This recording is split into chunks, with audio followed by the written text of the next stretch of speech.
Because he'd touched her. Just her wrist. A brush of his fingers. A sidelong glance. Because he'd asked, "Which one are you?" Meaning, which man's wife? Because it was a time and a place when to be a woman, at least a woman who looked like her, was to be a man's wife. Do not disturb.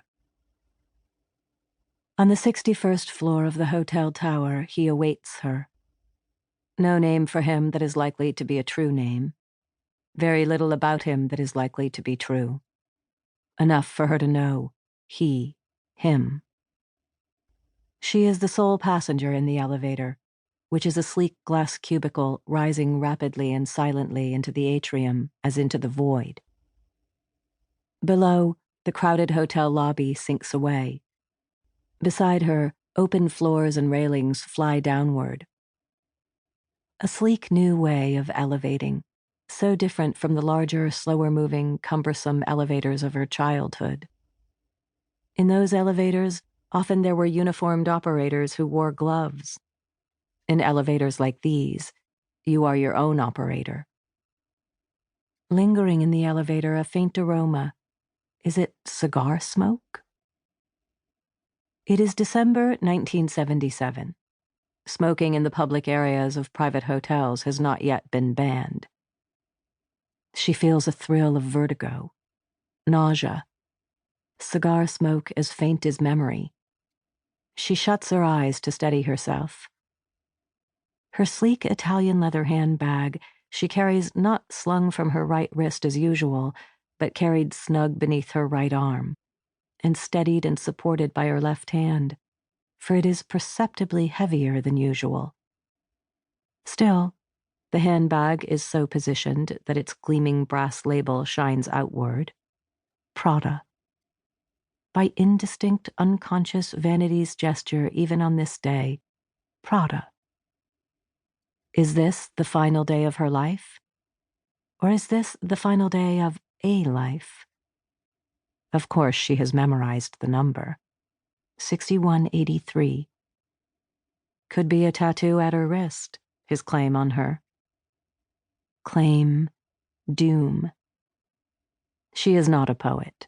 She is not a person adroit or comfortable with words. Yet these words seem to her soothing like smooth, cool stones laid over the shuttered eyes of the dead to bring them peace. His room. In fact, it's a suite. 2 spacious rooms overlooking the Detroit River where he stays when he visits Detroit. Though it is possible that he has different rooms for different visitors. She would not know this. He has never confided in her. At the 61st floor, the cubicle stops with a hiss and a mild jolt.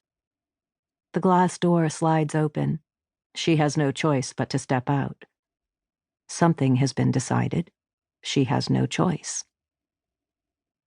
Gripping the handbag beneath her arm. Has she no choice?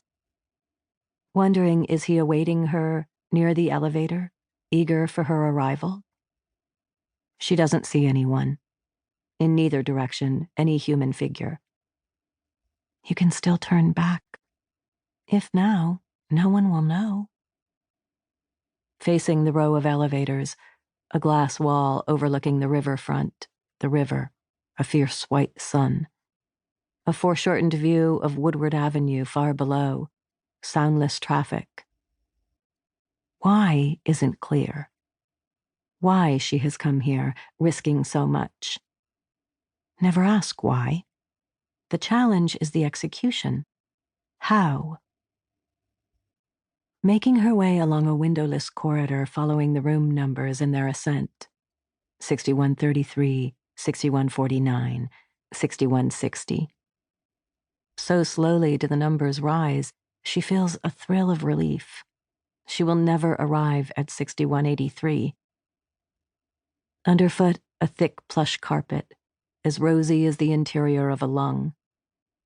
The far end of the corridor has dissolved, closed doors to the horizon diminishing in size as they approach infinity.